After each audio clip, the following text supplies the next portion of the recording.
carilah pemimpin yang senang dan mau turun ke bawah, yang mau merasakan keringatnya rakyat. Jangan sampai kita memilih pemimpin yang nanti hanya senangnya duduk di istana yang AC-nya dingin. Pertama kali wacana Presiden 3 periode muncul ke permukaan 2 tahunan lalu, Presiden Jokowi menyikapi dengan kata-kata yang sangat keras. Ketika itu, beliau mengatakan bahwa wacana 3 periode identik dengan tindakan menampar muka saya. Banyak yang berspekulasi, wacana tersebut akan terkubur setelah pernyataan keras Presiden tersebut. Namun inti cerita tentang wacana 3 periode tidak pernah benar-benar padam. Isunya terus bergulir di bawah tanah, walaupun muncul tenggelam di ruang publik. Bahkan suaranya tidak lagi berasal dari aktivis dan politisi pinggiran, tapi juga dari beberapa intelektual besutan lembaga survei seperti M-Kodari, misalnya. Lalu pelan-pelan isunya menyusup ke kalangan political establishment, sekelas Ketua Umum DPP Partai Kebangkitan Bangsa, PKB, Muhaimin Iskandar, Ketua Umum DPP Golkar Airlangga Hartarto, dan Menteri Investasi, Kepala Badan Koordinasi Penanaman Modal, Bahlil Lahadalia. Wacana 3 periode muncul dalam beberapa variasi, melebar menjadi wacana perpanjangan masa jabatan Presiden dan penundaan pemilu 2024.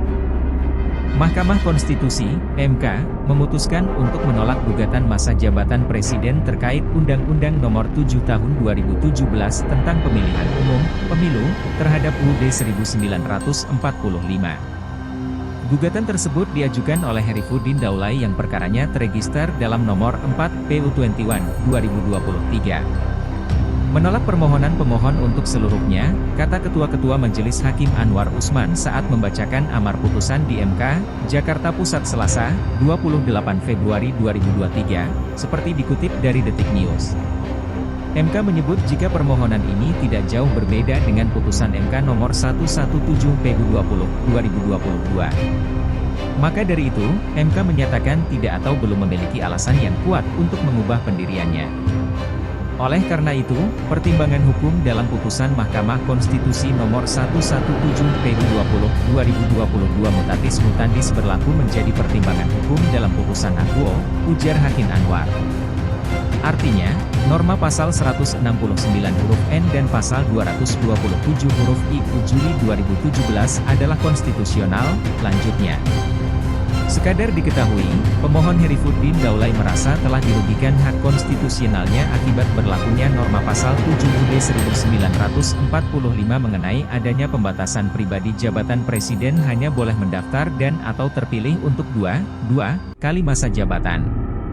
Kerugian tersebut berdasarkan anggapan pemohon bahwa orang yang kompeten untuk jabatan presiden hanya sedikit, sehingga pembatasan tersebut akan mengakibatkan pemimpin yang terpilih adalah orang yang tidak berkompeten, dikutip dari laman MK, Selasa, 28 Februari 2023.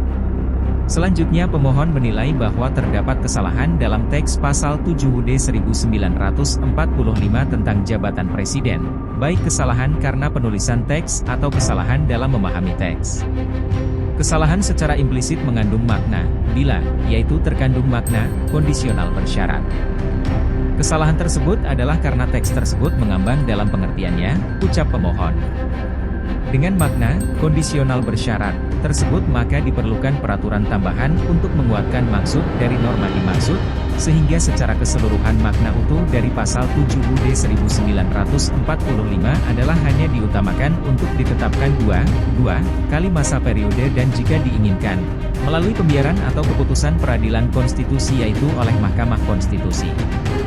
Adapun peraturan tambahan berupa pasal 169 huruf N dan pasal 227 huruf I pada UU Pemilu menurut pemohon menjadi pokok dasar dari adanya pembatasan pribadi jabatan calon presiden dan atau wakil presiden untuk menjabat lebih dari 2 kali masa jabatan baik secara berturut-turut maupun berselang.